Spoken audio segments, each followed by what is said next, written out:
Hello guys and welcome back to another episode of the news with me and him. That's Dan. We are the visual guys, so let's just roll with it.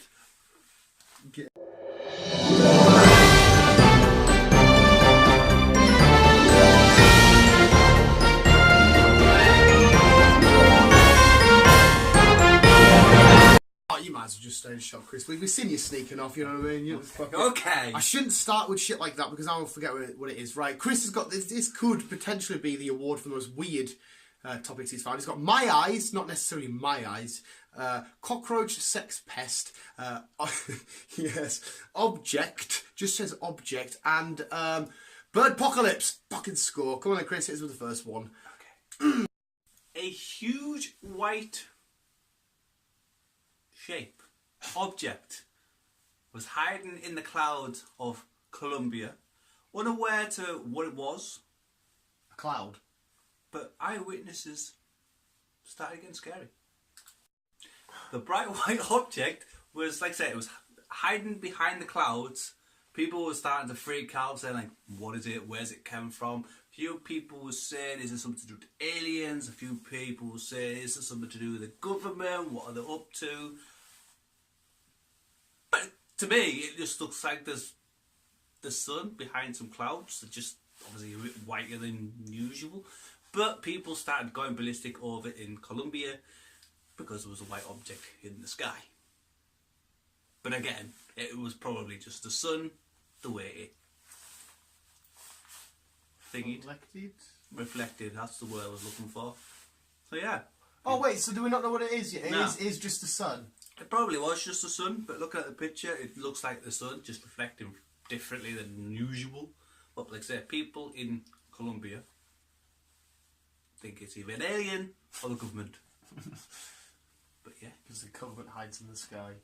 If I'm not wrongly mistaken, isn't the Colombians all a bit caught up nowadays? Wow, maybe a bit of a stereotype there, but sorry if you're from Colombia. Yeah. We go in peace. Sophie, hello Sophie. Sophie was ill off work when, so she had some free time on her hands. She thought she would go through some of her parents' stuff. I take it she still lives with her parents then. So. Yeah, unless it's a bit weird to bring. Side tangent, stop doing that, Dan. So she'll go through some of her parents' old stuff. She found the VHS tapes. Right, what she found was a pile of VHS tapes, and she thought, what's Sophie's voice? Where's she from? She thought interesting. Double day! Double day! That's not her voice, sorry Sophie. She thought she would go through these VHS tapes. By some miracle, she still had a VHS player. And upon the first shot of the tape she put in, she's seen a sofa. So what she saw in the first scene was the sofa with a woman on it. And then out of shot, a man appears, butt naked, approaching said lady on the sofa. I haven't got to the end. I think I know where this is going, Chris. I don't know what this next bit means, but the man and the woman started to have stiff missionary position styled sex. What the fuck is that? I don't know. But anyway, Sophie, this is a direct quote. We have a direct quote from Sophie. She said it was the least sexual porn she has ever watched. You dirty dog, Sophie. And you got a number. Do you have any details on Sophie? No. I will stalk the shit out of this. But yeah, it was shit porn. It wasn't until after the man had finished his stiff bang, we're going to call it a stiff bang. Yeah. I know people that have that watch this, and I'm going to do okay. A stiff. It wasn't until he got off doing a stiff bang, he come towards the camera with all of his goods exposed that she recognised him. So yeah, immediately she recognised this bloke. She ran over as quick as she could, stopped the videotape because it turned out it was her daddy and her mummy doing the stiff bang. This is all direct quotes and shit from her, but she said that there was over 15 VHS tapes. Wait, are you telling me the guy went over, did missionary, that was the done? I don't know. What a shit shagger. There might have been more that just didn't watch the video, did she? Well, I at least want to know how my parents perform. I want to know if I got my stud-like talents from my daddy. Ending that segment. Yeah, it was a mum and dad. She watched them shag. A massive murmuration happened last week over in Texas. It was even that big, it closed the highway for a few hours. Now, if you don't know what a murmutation is, I only found out this out today, by the way, so I've not been brainy or anything. Murmutation is basically a huge flock of birds, and when you mean huge, I mean like thousands. I mean thousands of birds. A lot of birds! Right, and the reason I'm bringing this up is because over in the UK we have a lot of murmutations going on, especially with our sterlings, where they gather in big crowds, basically to protect themselves from a bigger prey. But over in America it's a very uncommon thing. But they got that big, many different types of birds got together. It even blackened out the sky in Austin, Texas for a couple of hours because it was like big. The RSPB, there we go, were unsure why they were all getting together. You look at me weird. No, I'm listening curiously. Okay. The RSPB were unsure why they all got together or what the occasion was. But after a few hours, like say, they all just went away. Regardlessly. What are you doing to me? It fits. It fits. It fits. It fits. It quite literally fits. Mine's not like this, but it fits. No, this is... Do you know who that is? It's a bird. It's the vulture. It fits. It fits with your story. Carry on. So yeah, murmutation is an uncommon thing in America. And looks like you.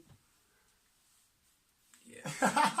Yuma, not to be confused with Yuma from Yu-Gi-Oh! Zexal, but Yuma from Japan, said he fantasised about cockroaches having sex and he wishes that we lived in a world where we could communicate with the cockroaches. Yeah, where us humans could communicate with cockroaches. I don't know where this is going, but he does. I do. Oh. Yuma, again, not to be mistaken for Yu-Gi-Oh!, confessed that he dated a cockroach called Lisa for a year. And he confessed that he would...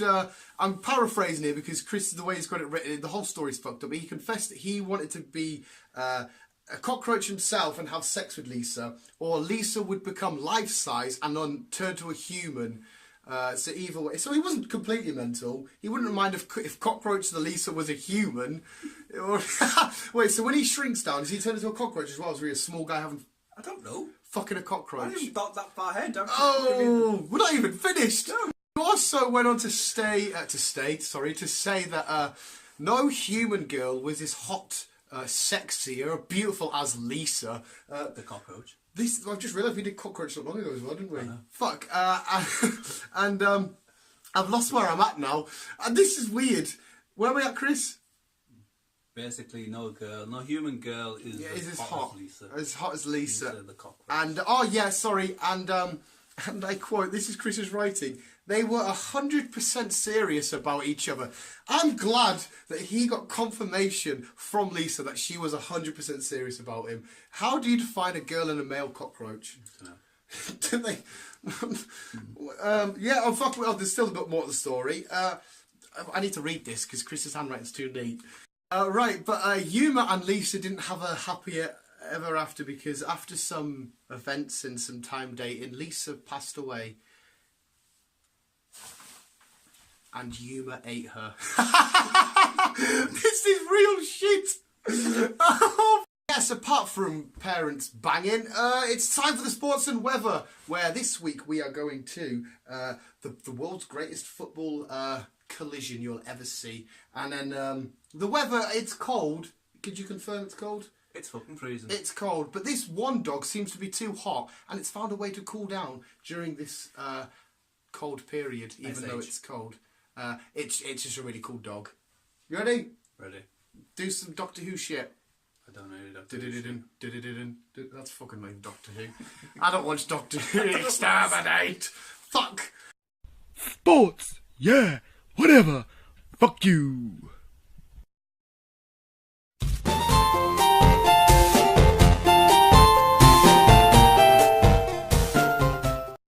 The weather.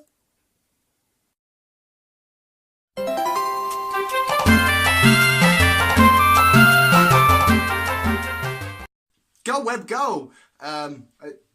Yeah. Yeah, that was a dog climbing in a fridge. it's cute as fuck. And then they quite literally, the football players, this isn't gay. They're like that. And then they fall over. It's hilarious. What do you think I was going to do? I don't know with you. That's the first time our heads have ever touched. The last. Why? Me and Beale and that have touched heads loads. I used to get him in a hug and like, scratch his thingy like that. Get off me! It's hilarious. Chris is going to hit you in your best shot with a heartwarming story. Take us away, Chris. Thank you. I haven't pressed stop. Stop. No. Oh. Ah! Stop. Chris's happy time. Today's heartwarming story, it starts off a bit like that, but it does get better.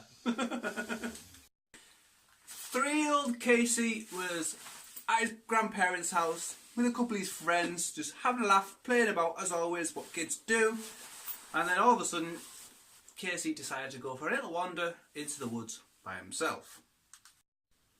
But after many hours, people started getting worried because obviously the boy went into the woods. And obviously when boys go into the woods, all panic starts causing between parents and other people. So a lot of people got together, police, sniffer dogs, drones, helicopters, a lot of people got together to look for this boy. And this search went on for 2 days, and as the 2 days were coming in, cold weather was coming, heavy rain was coming in because it was the part of the time of the season where it was going to get fucking cold, and there was people were starting to think of the worst, like, oh my god, what if we find him later on dead, bless him, or anything else. It does get better, trust me people, it does get better. But after one evening, from a woman getting back from, I'm guessing work, I think it was, she heard a child in some woods, so she immediately alerted, obviously there was a child had gone missing, so she went to the woods and found the child, found Casey. He was cold, he was wet, but he was safe. Whenever all the police came and his parents came, took him to the hospital, he was okay, like I say, he was cold, he was wet, but he was okay, he was fine, he was happy.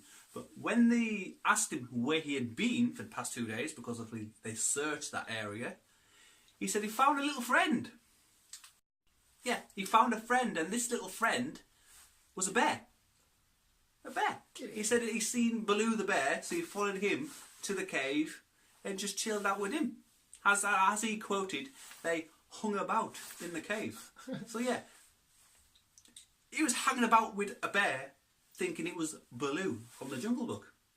I was like, get it? I like that. Yeah, so it just shows not all animals are bad.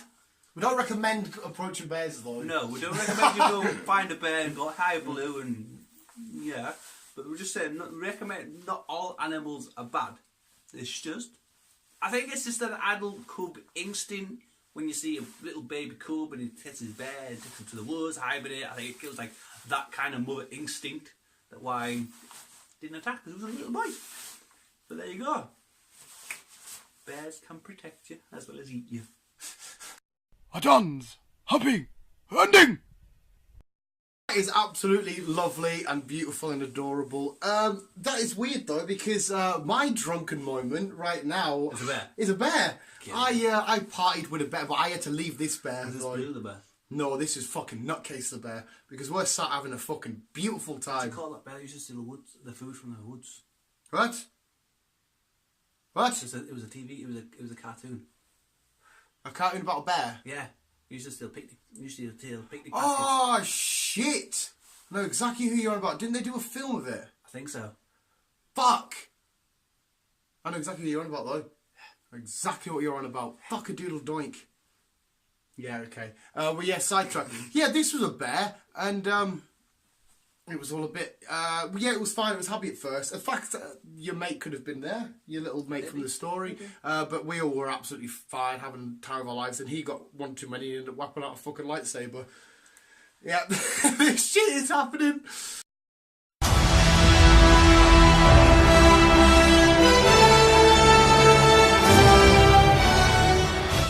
Yeah, that was my experience with a bear. It clearly wasn't as good as Casey's. So fucking, I just, obviously bears just see me and want to cut my head off with a lightsaber. Any final thoughts and comments, Chris? I think that we've messed up on one clip. You've done all your stories fairly spot on.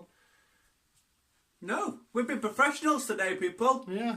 So there's just one minor little take if it even gets put in, because I can't remember what it was now. It might even be like good as an outtake. I don't know. I'll let Chris decide through editing. What was it? It was just me cocking someone up, getting side tangent. Because you usually mess up with the big words. Yeah. And I usually mess up because I talk about something and then all of a sudden I'll talk about something else. And then I'll talk about something else. Yeah. So we would not make it on the BBC. I think we would. Do you reckon? Yeah. Can you see me? I think they'll love us. Right, go on then. I'm going to stop it here. I'm gonna come in and you're going to appear and give us your best. Tonight news at 10. You ready? Okay. All right, click stop. Dun, dun, dun, dun, dun. Tonight's news at 10. People get stuck in snow. Footballers on strike. Trail, not very good. What? Bravo. You've made it onto the BBC News at 10. I can't compete with that. I'll just be a Jeremy Clarkson and just tell everyone the truth about publicity and fucking... The truth shall be set free. Yeah. But there is one truth that hasn't been fully solved. We're on to you, though. We're on to you. What's the truth? It's the truth of Chris being on the news at 10 for the BBC. We're on to you, mate. Thank you so much for watching this week's news visuals. Keep radio, keep on, keep it out. Illuminati confirmed.